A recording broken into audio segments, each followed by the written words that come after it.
সুপ্রিয় শিক্ষার্থীরা, আজকে আমরা আলোচনা করব সিনোনিম এবং অ্যান্টোনিম নিয়ে। তোমাদের জ্ঞাতার্থে জানিয়ে রাখছি, সিনোনিম এবং অ্যান্টোনিম জানলে তুমি অনেক প্রশ্নের আনসার খুব সহজে করতে পারবে। এবং সিনোনিম অ্যান্টোনিম জানার আরেকটা সুবিধা হচ্ছে, বাক্যে যে লেখাটা তুমি লিখছো, লেখার মধ্যে যদি কোনো নতুন কোনো তথ্য দিতে হয় বা লেখাটার মানকে আর বৃদ্ধি করতে হয়, সেক্ষেত্রে সিনোনিম এবং অ্যান্টোনিমের ব্যবহারটা করলে লেখার মানটা অনেক গুণ বেড়ে যায়। শুধু তাই না, এই সিনোনিম অ্যান্টোনিম জানলে তোমার ভোকাবুলারি যে রেঞ্জ সেটাও বেড়ে যাচ্ছে একই সাথে। এবং তুমি যে কোনো জিনিস পড়লেই খুব সহজেই বুঝতে পারবে। অনেক সময় আছে যে অনেক টেক্সট পড়ে আমরা বুঝতে পারি না, তার একটা অন্যতম কারণ হচ্ছে শব্দ সম্পর্কে আমাদের ধারণা কম।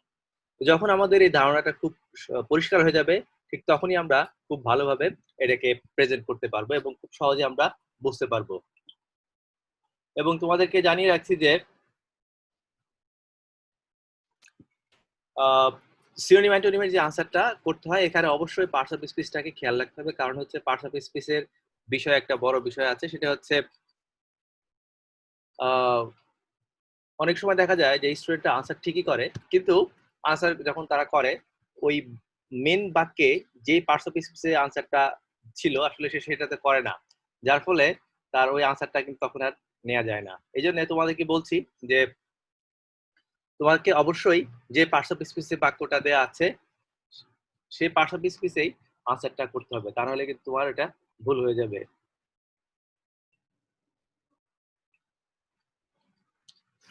আমরা আমাদের আজকে যে আলোচ্য বিষয় সেখানে আমরা চলে যাচ্ছি।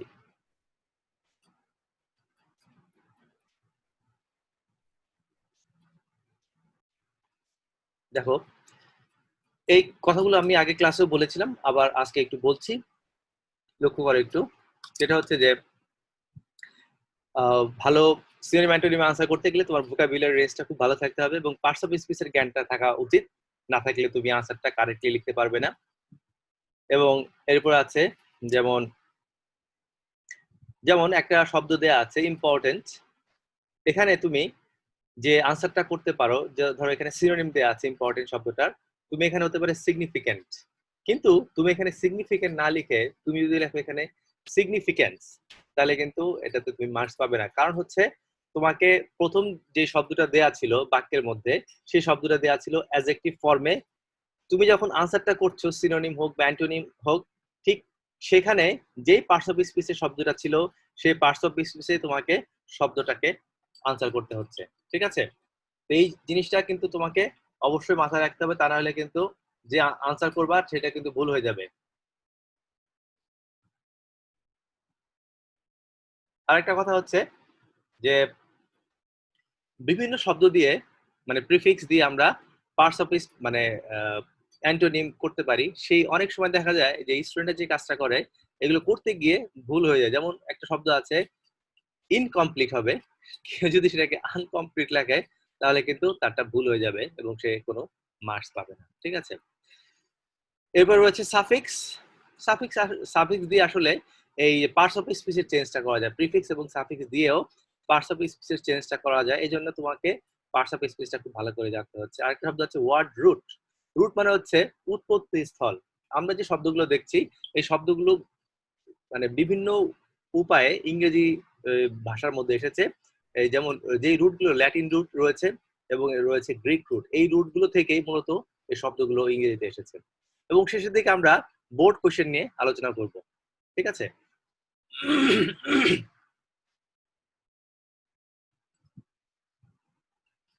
যেমনটা আগের ক্লাসে বলা হয়েছিল ভোকাবুলারির প্রয়োজনীয়তা, তোমরা দেখতে পাচ্ছ এখানে এক্সপ্রেস আইডিয়া, কোহেসিভ ম্যানার, আর হচ্ছে মানে কোনো কথা যখন আমরা চেঞ্জ করতে যাই, টোনটা চেঞ্জ করতে যাই, তাহলে আমাদের এই ভোকাবুলারিটা খুব দরকার হচ্ছে। এবং ভোকাবুলারি দরকার হচ্ছে, তোমাদেরকে জানিয়ে রাখি, বিভিন্ন অ্যাডমিশন টেস্টেও এই ভোকাবুলারি বিষয়গুলো থাকে, পার্টস অফ স্পিচ বিষয়গুলো থাকে।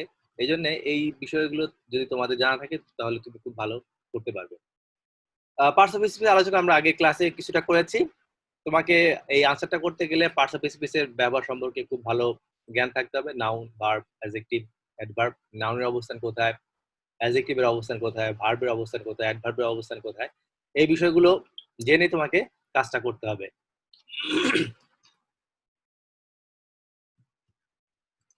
তো চারটা যে পার্টস অফ স্পিচ রয়েছে, পার্টস অফ স্পিচ আরো রয়েছে, তবে এই সিনোনিম অ্যান্টোনিমের ক্ষেত্রে নাউন ভার্ব অ্যাডজেক্টিভ অ্যাডভার্ব এই চারটা মূলত জানলেই চলে। তো আমরা সেই দিকে আজকে যাব, যেই একটা বোর্ডের কোশ্চেন দেখবো, বোর্ডের কোশ্চেন থেকে পার্টস অফ স্পিচটা আইডেন্টিফাই করবো, সেই অনুযায়ী আনসারগুলো আমরা করবো। একটু আগে আলোচনা করেছিলাম প্রিফিক্স, যেমন ডিস শব্দ যদি আমরা যোগ করি তাহলে আমরা এই জাতীয় অ্যান্টোনিম তৈরি করতে পারবো। দেখো, disable, disbelieve, disregard, disgust, dissatisfaction, distrust, discontent. মানে এই ডিস যোগ করেই আমরা শব্দটাকে নেগেটিভ করে করতে পারছি। এবং আরো কিছু নেগেটিভের শব্দ রয়েছে, যেমন ইম রয়েছে, যেমন ইম্পসিবল, ইমম্যাচিউর, ঠিক আছে। এরপরে রয়েছে তোমার ইন দিয়ে রয়েছে ইনকমপ্লিট, ইনফর্মাল, ইনএফিসিয়েন্ট। এই রকম কিছু প্রিফিক্স দিয়ে এই শব্দকে আমরা নেগেটিভ করতে পারি। মূলত সাফিক্স যে জিনিসটা, যেমন ব্ল্যাক থেকে যদি ইএন যোগ করি সেটা হয়ে যাবে ব্ল্যাক এন। মানে প্রিফিক্স সাফিক্স যোগ করেও আমরা মানে শব্দের যে পার্টস অফ স্পেস সেটাকে আমরা চেঞ্জ করতে পারছি। তো তোমাদের প্রিফিক্স এবং সাফিক্স সম্পর্কেও জ্ঞান থাকা বাধ্যতামূলক।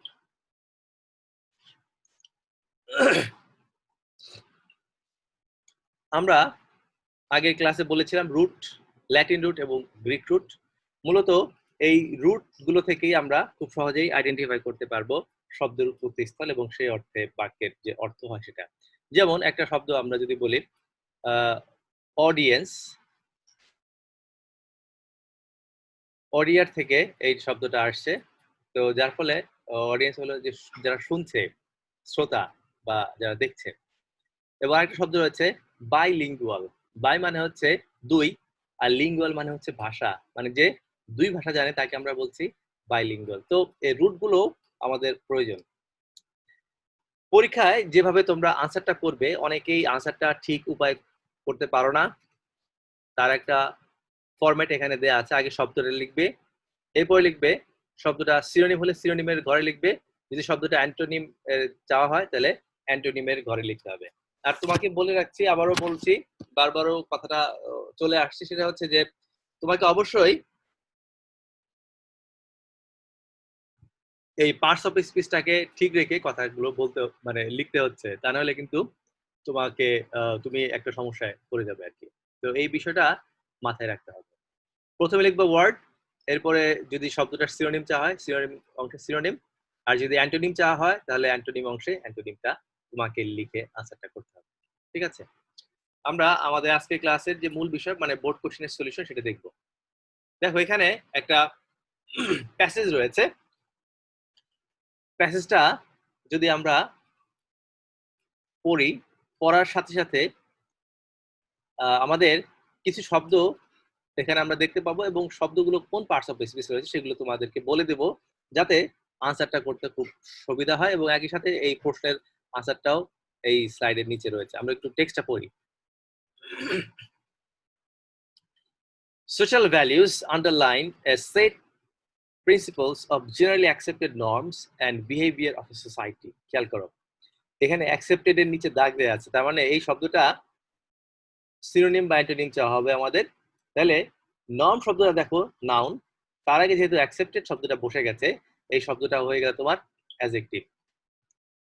দেখো এখানে যে অর্থগুলো এরকম করে তাহলে হবে social values underline A set of principles. Principles মানে হচ্ছে নীতি, সামাজিক যে মূল্য, এটা এটা কয়েকটা নীতির উপর প্রতিষ্ঠিত। জেনারেলি অ্যাকসেপ্টেড নর্মস, যেটা স্বাভাবিকভাবে আমরা গ্রহণযোগ্য আচার আচরণ রয়েছে, যেটা সমাজে গ্রহণযোগ্য।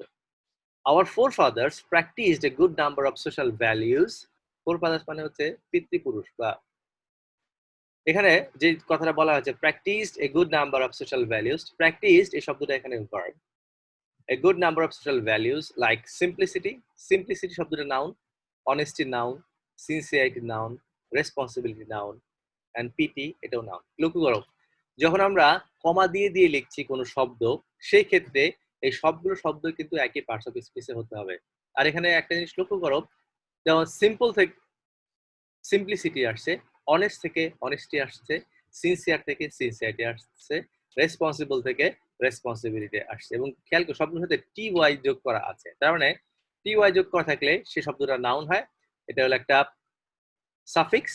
এই বিভিন্ন রকম সাফিক্স যোগ করেও পার্টস অফ স্পিচ যে চেঞ্জ করা যায় এই বাক্য থেকে আমরা সেটা বুঝতে পারছি। এবং তোমাদেরকে আরো একটা কথা জানিয়ে রাখি, যখন কোনো প্যাসেজ তুমি পড়বে শুধুমাত্র ওই প্রশ্নের উত্তর করার চিন্তা করে প্যাসেজটা আসলে পড়বে না। প্যাসেজটা পড়বে তুমি এখানে যে গ্রামাটিক্যাল যে রুল রয়েছে, সেন্টেন্স যে প্যাটার্ন রয়েছে, যে শব্দগুলো রয়েছে, শব্দের যে গাঁথনি রয়েছে, এবং কোন শব্দের পরে কোন শব্দ বসে, এটাও কিন্তু তোমার শেখার বিষয় রয়েছে। তুমি যদি ভাবো যে সিনোনিম অ্যান্টোনিম পড়লাম, শুধুমাত্র সিনোনিম অ্যান্টোনিম গুলি জানলাম, তাহলে তো হয়ে যাবে। আসলে বিষয়টা তা না। তোমাকে যে কাজটা করতে হবে সেটা হচ্ছে, যখন যেখানে যে বাক্যই তুমি পড়ো না কেন, বাক্যটার মধ্যেকার যে উপাদানগুলো রয়েছে এই উপাদানগুলোকে তুমি ফাইন্ড আউট করার চেষ্টা করবে। তুমি দেখবে বাক্যটা কোন পার্টস অফ স্পিচে আছে সেই বিষয়টা লক্ষ্য করবে। এবং একই সাথে বাক্য সিম্পল সেন্টেন্স না কমপ্লেক্স সেন্টেন্স না কম্পাউন্ড সেন্টেন্স সেটা দেখবে। তাহলে যেটা হবে, তোমার কমপ্লেক্স সেন্টেন্সের জন্য সুবিধা হবে, তোমার সিম্পল কমপ্লেক্স কম্পাউন্ড সেন্টেন্সের জন্য সুবিধা হবে, তোমার মডিফায়ারের জন্য সুবিধা হবে, তোমার প্রিপোজিশনের জন্য সুবিধা হবে, তোমার আর্টিকেলের জন্য সুবিধা হবে। যতগুলো তোমাদের গ্রামার আইটেম রয়েছে, যে কোনো প্যাসেজ যদি তুমি পড়ো তাহলে এই প্যাসেজটাকে বিভিন্ন জায়গায় বিভিন্ন ভাবে কাজে লাগানো যেতে পারে। যেমন ধরো, এই প্যাসেজটাই যদি তোমার প্রিপোজিশন হিসেবে আসতো, বা এই প্যাসেজটা যদি তোমার আর্টিকেল হিসেবে আসতো, তাহলে তুমি কি করতে? এই জন্যই যখন যে প্যাসেজটা তুমি পড়ছো, শুধুমাত্র একটা মাত্র গ্রামারের আইটেম তুমি করবে, একটা মাত্র গ্রামারের আইটেম তুমি পাবে, শুধু সেই চিন্তা করে আসলে করাটা ঠিক নয়। এটা একটা ওভারঅল একটা বিষয়, একটা হলিস্টিক একটা বিষয় মাথায় রেখেই কাজটা করতে হবে। ঠিক আছে? দেখো এখানে বলেছে আমাদের পিতৃপুরুষেরা গুড নাম্বার ছিল, তার অনেকগুলো সামাজিক যে মূল্যবোধ রয়েছে সেগুলো তারা তাদের জীবনে প্রয়োগ করতো, যেমন simplicity, honesty, sincerity, responsibility. We have replaced those good aspects with complexity, dishonesty, corruption, conspiracy, faithlessness and envy. লক্ষ্য করো এখানে খুব সুন্দর ইংরেজি রয়েছে। রিপ্লেসড মানে হচ্ছে আমরা এগুলোকে পরিবর্তন করে দিয়েছি। কি দিয়ে পরিবর্তন করেছি? উইথ কমপ্লেক্সিটি, জটিলতা, ডিসঅনেস্টি হচ্ছে তোমার সততার অভাব, করাপশন দুর্নীতি, কনস্পিরেসি মানে ষড়যন্ত্র, ফেথলেসনেস মানে হচ্ছে বিশ্বাসহীনতা, অ্যান্ড এনভি, এনভি মানে হচ্ছে ঈর্ষা। খেয়াল করো এখানে এই সবগুলো শব্দই কিন্তু নাউন। এবং এখানে আরেকটা বিষয় রয়েছে ডিসঅনেস্টি। তাহলে অনেস্টির বিপরীত শব্দ ডিসঅনেস্টি এখানে আমরা বলে দিচ্ছি। এবং দেখো এখানে আরো অনেকগুলো অ্যান্টোনিম তুমি নিজের থেকেই পেয়ে যাচ্ছ, লক্ষ্য করো। যেমন সিম্পলিসিটি, এখানে আমরা কমপ্লেক্সিটি আনতে পারি। অনেস্টি, এখানে আনতে পারি আমরা ডিসঅনেস্টি।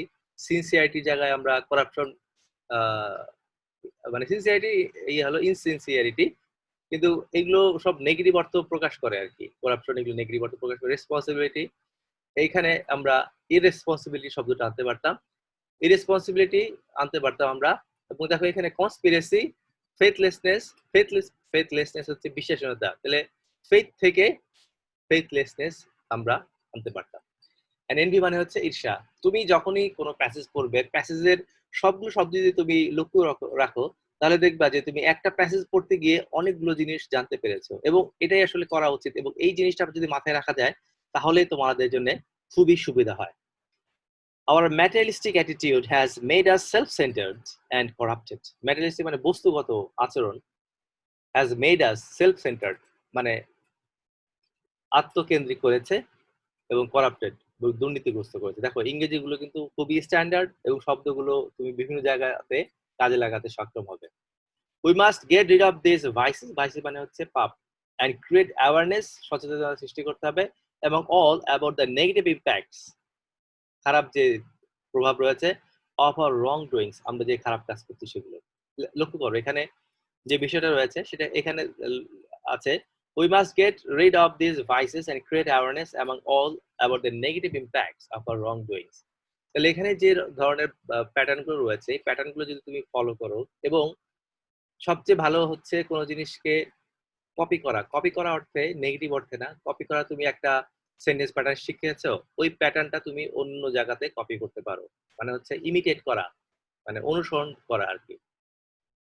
এটা করলে যেটা হবে, তোমার বাক্যটার মান বেড়ে যাবে এবং বাক্যের মধ্যে কোনো ভুল ত্রুটি থাকবে না। কারণ হচ্ছে তুমি ওই শব্দগুলোর আদলে ওই বাক্যের প্যাটার্নে নতুন কিছু তৈরি করেছো, কিন্তু ওই শব্দগুলোর যে পার্টস অফ স্পিচ সেটা তুমি ঠিক রেখে করেছো। In order to make a better society, we should create awareness, সচেতনতা সৃষ্টি করতে হবে, among people about the outcome of their misdeeds. খেয়াল করো, তারা যে সমস্ত খারাপ কাজ করেছে এইগুলোর ফলাফল জানাতে হবে। দেখো এখানে বলছি in order to make a better society, যদি ভালো সমাজ গড়তে হয়, we should create awareness among people about the outcome of their misdeeds. তাদের খারাপ কাজের ফলাফল কি হতে পারে এটা সম্পর্কে তাদেরকে আমাদের সচেতন করতে হবে। We must have distinctive social values once practiced by our forefathers. আমাদের খুব ডিস্টিংটিভ মানে খুব আলাদা এবং নামকরা সামাজিক মূল্যবোধ ছিল, once practiced by our forefathers, যা আমাদের পূর্বপুরুষেরা করে গেছে। লক্ষ্য করো এখানে ইংরেজিটা খুব ভালো আছে, once practiced মানে once which were practiced by our forefathers. তুমি যখন বাক্য পড়ছো অবশ্যই বাক্যটাকে নিজের মধ্যে নেওয়ার চেষ্টা করতে হবে। বাক্যটাকে যদি তুমি আয়ত্ত করতে পারো তাহলে এই জাতীয় প্যাটার্ন তুমি অন্য বাক্যে ইউজ করতে সক্ষম হবে। We should give importance to the past moral values. আমাদের দিতে হবে, গুরুত্ব দিতে হবে to the past moral values, আগের দিনের যেই নৈতিক যেই শিক্ষা মূল্যবোধ রয়েছে সেই ক্ষেত্রে, to bring peace and harmony. bring মানে ফিরে আনতে, peace মানে শান্তি, harmony মানে একতা, in the society and make the world better for living. লক্ষ্য করো এটা একটা কম্পাউন্ড সেন্টেন্স রয়েছে, we should give importance to the past moral values, কিন্তু এখানে দেখো অনেকগুলো কথাকে নিয়ে আসা হয়েছে, খুব সুন্দরভাবে ইংরেজিটা লেখা হয়েছে। তোমরা এই প্যাটার্ন বা এই ধরনের যে বাক্যগুলো রয়েছে এই বাক্যগুলো হুবহু তুমি এটা লিখবা দরকার নাই, তুমি এটার থেকে কিছু শব্দ নিয়ে নিজের মতো করে একটা বাক্য তৈরি করলেও তোমার বাক্যটা খুব মানসম্মত হবে। যেমন we should give importance, we should give importance এর জায়গায় আমি একটা শব্দ ইউজ করতে পারি emphasis to the past moral values. এখানে past এর জায়গায় আমি চেঞ্জ করে লিখতে পারি old লিখতে পারি, to bring peace and harmony. এখন to bring peace, এখানে bring peace না দিয়ে আমি এখানে লিখতে পারি to bring prosperity, and harmony এর জায়গায় আমরা লিখতে পারি ইউনিটি আনতে পারি আমরা। তার মানে হচ্ছে তুমি এই বাক্যটাই লিখছো কিন্তু এই বাক্যের যে বিভিন্ন শব্দকে তুমি চেঞ্জ করছো, তুমি সিনোনিম দিয়ে শব্দগুলো চেঞ্জ করছো। এই চেঞ্জ করতে গেলে বা প্যারাফ্রেজ করতে গেলে তোমাকে অবশ্যই এই পার্টস অফ স্পিচ বিশেষ করে ভোকাবুলারি গুলো জানতে হবে, এবং সিনোনিম অ্যান্টোনিম যখনই তুমি জানবে তখন তুমি খুব সুন্দর একটা বাক্য লিখতে সক্ষম হবে বলে আমি মনে করছি। দেখো লাস্টে যে লিখেছে and make the world better for living, তাহলে পৃথিবীটাকে বসবাসের জন্য খুব ভালো করতে পারি। লক্ষ্য করো একটা প্যাসেজ থেকেই তুমি শুধুমাত্র সিনোনিম অ্যান্টোনিম শিখবে না, তুমি শিখছো বাক্যের ধরনটা কেমন সেটা শিখছো, এখানে পার্টস অফ স্পিচের ব্যবহারগুলো শিখছো, এখানে তুমি শিখছো কি বলা যায় এটাকে প্রিপজিশন শিখছো, আর্টিকেল শিখছো, তারপরে মডিফায়ারের যে কিছু বিষয় রয়েছে সেগুলো তুমি শিখতে পারছো। তার মানে হচ্ছে কমপ্লিটিং এ হেল্প করছে তোমাকে, ট্রান্সফরমেশনও হেল্প করছে। তো এই যে অনেকগুলো যে বাক্যের যে ধরনের মধ্যে তুমি দিয়ে যাচ্ছ শিখছো, এটাই আসলে বেশি কাজে লাগবে। ঠিক আছে, আমরা আনসার কোশ্চেন গুলো তো দেখেছি, আবার একটু আনসার গুলোর দিকে যাচ্ছি। দেখো কোশ্চেন গুলো রয়েছে এমন, অ্যাকসেপ্টেড এই শব্দটাকে করতে হবে আমাদের অ্যান্টোনিম, সিনসিয়ারিটি শব্দটাকে করতে হবে অ্যান্টোনিম, রেসপন্সিবিলিটি শব্দটা করতে হবে সিনোনিম, কমপ্লেক্সিটি করতে হবে অ্যান্টোনিম, এনভি করতে হবে অ্যান্টোনিম, ভাইস করতে হবে অ্যান্টোনিম, ইম্প্যাক্ট করতে হবে সিনোনিম, আউটকাম করতে হবে সিনোনিম, ইম্পর্টেন্স করতে হবে সিনোনিম, অ্যাওয়ারনেস করতে হবে সিনোনিম। ঠিক আছে, তো এই যে সিনোনিম করতে হবে, কোনটা অ্যান্টোনিম করতে হবে, এবং লক্ষ্য করেছো যে বাক্যের মধ্যে অনেকগুলো ক্লুই কিন্তু আমাদের দেয়া ছিল আসলে, ওই যেমন আগে এই আচরণগুলো করা হতো, এখন বর্তমানে এগুলো পরিবর্তন হয়ে এইগুলো করা হচ্ছে। আমরা আনসারগুলো একটু দেখি, খেয়াল করুন। প্রথমে যে আনসারটা যে কোশ্চেনটা ছিল সেটা হলো যে আমাদের এখানে হয়ে গেছে রিজেক্টেড, তাহলে অ্যাকসেপ্টেড ছিল আমাদের প্রধান শব্দটা, এটাতে আমাদের অ্যান্টোনিম করতে গিয়ে অ্যাকসেপ্টেড শব্দটা অ্যাডজেক্টিভ, অবশ্যই আমাদের অ্যান্টোনিমটা হতে হবে অ্যাডজেক্টিভ, তাহলে কি হলো এখানে রিজেক্টেড হয়ে গেল। এরপর রয়েছে সিনসিয়ারিটি, সিনসিয়ারিটি শব্দটা হচ্ছে তোমার নাউন, এটার অ্যান্টোনিম হয়ে যাবে ইনসিনসিয়ারিটি। মানে লক্ষ্য করেছে এটা ইন যোগ করে আমরা কি করতে পেরেছি, এটাকে অ্যান্টোনিম করতে পেরেছি, মানে নেগেটিভ অর্থে নিয়ে আসতে পেরেছি আমরা। এরপরে হচ্ছে সিতে রেসপন্সিবিলিটি। রেসপন্সিবিলিটির দায়িত্ব আমরা এখানে নিয়ে এসেছি লায়াবিলিটি। লায়াবিলিটি মানে হচ্ছে কোনো জিনিসের উপরে দায় আর কি। এরপরে হচ্ছে কমপ্লেক্সিটি, এটা খুব সহজ। কমপ্লেক্সিটি থেকে আসবে তোমার সিম্পলিসিটি, এবং এটা ছিল আমাদের বাক্যের প্যাসেজের মধ্যে, এই শব্দটা আসলে দেয়াই ছিল, যেটা আমি তোমাদেরকে পড়ে শুনিয়েছি। তো খেয়াল করো, কমপ্লেক্সিটি থেকে আমরা এখন কেউ যদি এই কমপ্লেক্সিটির জায়গায় মানে এই আনসারটা করতে গিয়ে কেউ যদি রাখে সিম্পল, সিম্পল লিখলে কিন্তু শিক্ষক এখানে তোমাকে নাম্বার দেবেন না। তোমাকে কি করতে হবে, কমপ্লেক্সিটি যেহেতু আছে তোমাকে এখানে অবশ্যই সিম্পলিসিটি দিতে হবে। ঠিক আছে। এনভি শব্দটার অ্যান্টোনিম চেয়েছে, একটু দেখি আমরা অ্যান্টোনিমটা কি আছে। এনভি আছে প্রেইজ অথবা অ্যাডমিরেশন। লক্ষ্য করো, প্রেইজ নাউন হতে পারে, ভার্ব হতে পারে, অ্যাডমিরেশন শব্দটা ভার্ব। এরপর রয়েছে ভাইস। ভাইস মানে হচ্ছে পাপ, এটা অ্যান্টোনিমটা কি দেখি আমরা। এখানে হতে পারে পিটি, গুডনেস অথবা ভার্চুয়াল। তোমার পরীক্ষার হলে এতগুলো লেখার দরকার নাই, যে কোনো একটা তুমি লিখবা। তোমার অবলিক দিয়ে দুইটা আনসার লেখার কোনো দরকার নাই, ইউল রাইট অনলি ওয়ান্স। তোমার কোনো জিনিস মানে দুইটা লেখার দরকার নাই, তোমাকে একটাই লিখতে হবে। ঠিক আছে। এরপরে আগেরটাতে কি আছে আমরা একটু দেখি।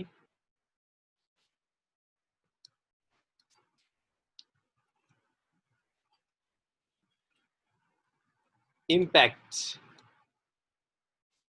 ইম্প্যাক্টের ইম্প্যাক্টের আনসারটা আমরা করতে পারি ইনফ্লুয়েন্স, রেজাল্ট অথবা আউটকাম। খেয়াল করো, যে কথাটা বলছি, তোমার পরীক্ষার হলে দুইটা আনসার লেখার দরকার নাই, you'll write only one answer. Clear?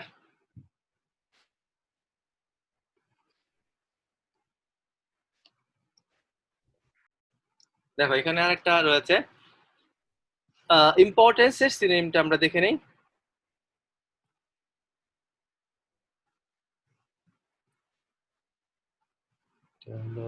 Impact এইস হচ্ছে ভাইস অ্যান্টোনিম ইম্প্যাক্ট।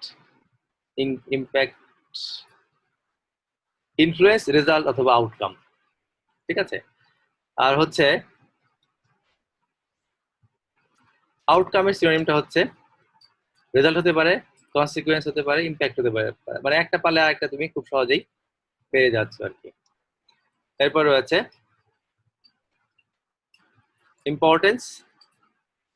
ইম্পর্টেন্সের সিনোনিম হচ্ছে এমফাসিস, আর অ্যাওয়ারনেস হচ্ছে কনসাসনেস। ঠিক আছে। তো এভাবেই আনসার গুলো করা যাচ্ছে। আমরা আরেকটা বোর্ডের কোশ্চেন দেখি। দেখো এখানে আছে,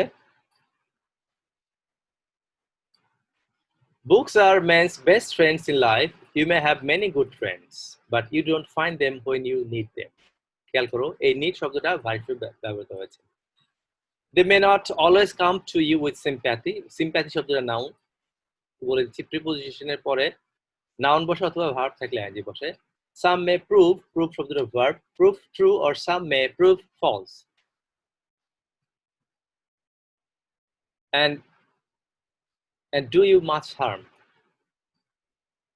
এই much harm শব্দটা নাউন হয়ে গেছে। But books are always ready to be your side.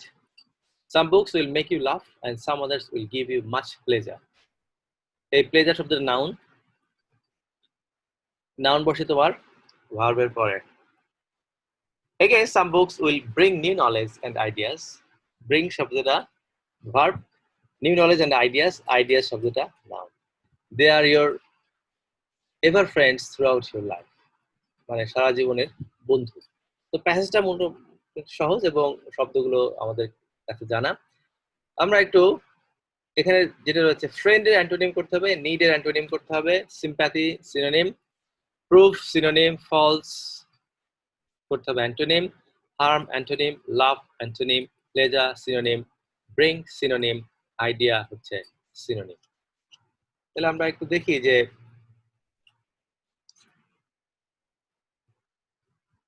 এগুলো কিভাবে সিনোনিম গুলো হচ্ছে।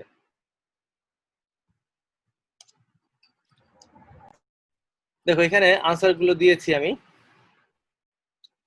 প্রথমে ছিল আমাদের ফ্রেন্ড, এটার আমাদের কি করতে বলেছিল,